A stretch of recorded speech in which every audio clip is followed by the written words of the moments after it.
The Iroko Man, a Yoruba folktale retold by Phillis Gershator, illustrated by Holly C. Kim. This recording is read by Stephan Cacic. In the beginning, the earth goddess planted the Iroko tree, first tree in the land, before the silk cotton tree, before the mahogany and the kola, and there, in one of the oldest and tallest Iroko trees, a man spirit made his home. The Iroko man howled out the sleeping place in the trunk, and he dug holes in the hard wood to hide his precious Iroko stones. Sometimes, when he had nothing better to do, he gathered up his stones and counted them. At night, he carried a torch and prowled around the woods, scaring travelers to death. Anyone who looked at the Iroko man face to face went mad and died. His magic was powerful, both for good and for evil. Once, in a village in Nigeria, it happened that no children had been born for many years. The people longed for children, and finally, when even songs and prayers did not break the spell, the young woman asked the spirit in the Iroko tree to help them. Hoping for good magic, the young women gathered around in a circle, with their backs to the tree. "Please, Iroko man, help to lift the spell upon our village. Let children be born," they begged. "What will you give me if I do?" he asked. Most of the women were farmers' wives. They promised him gifts of corn, yams, fruit, goats, and sheep. Olurambi was the woodcarver's wife. She had none of these things to offer to the Iroko man.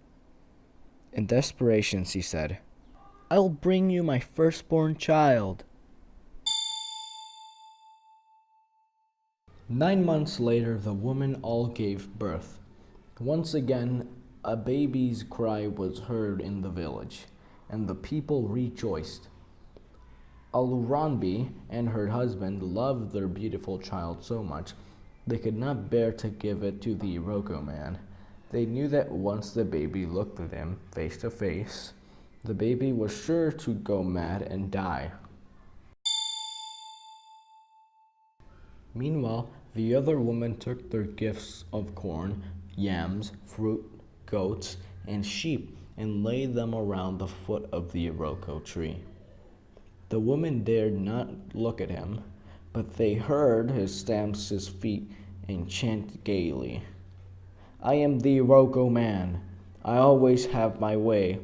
I am the Iroko man, and everyone must pay." Olurambi stayed behind.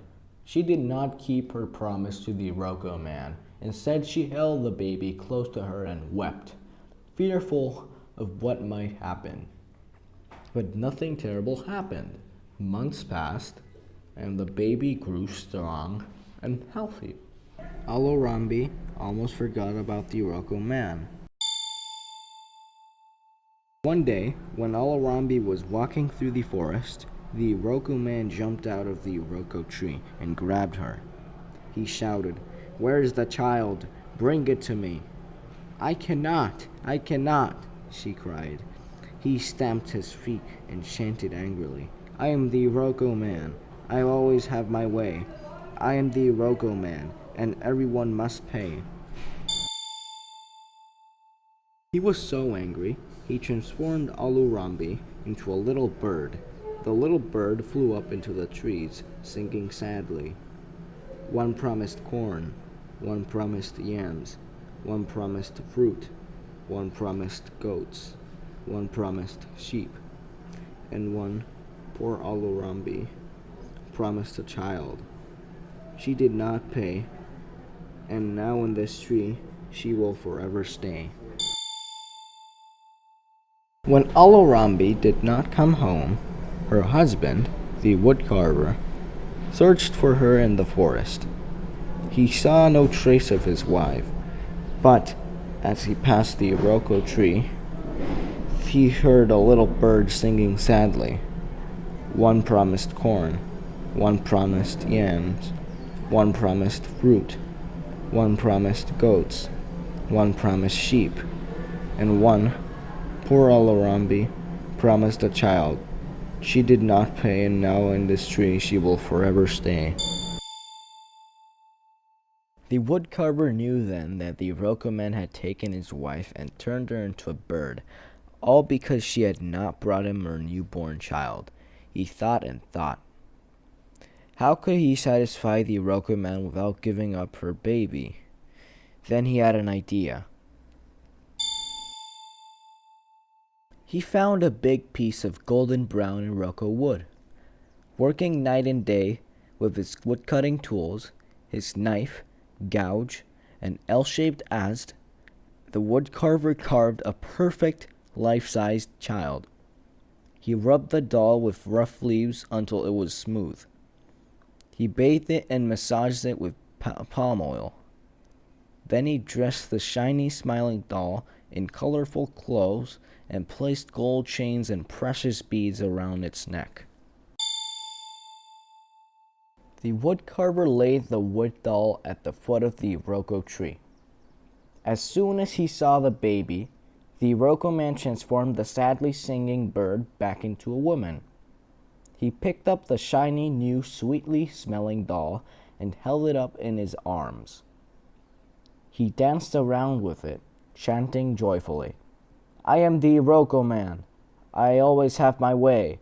I am the Iroko man, and everyone must pay."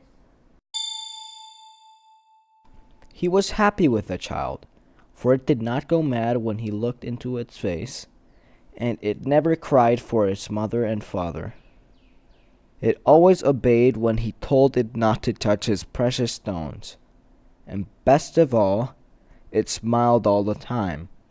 The Iroko baby was good company for the Iroko man, the spirit who lived in the tree.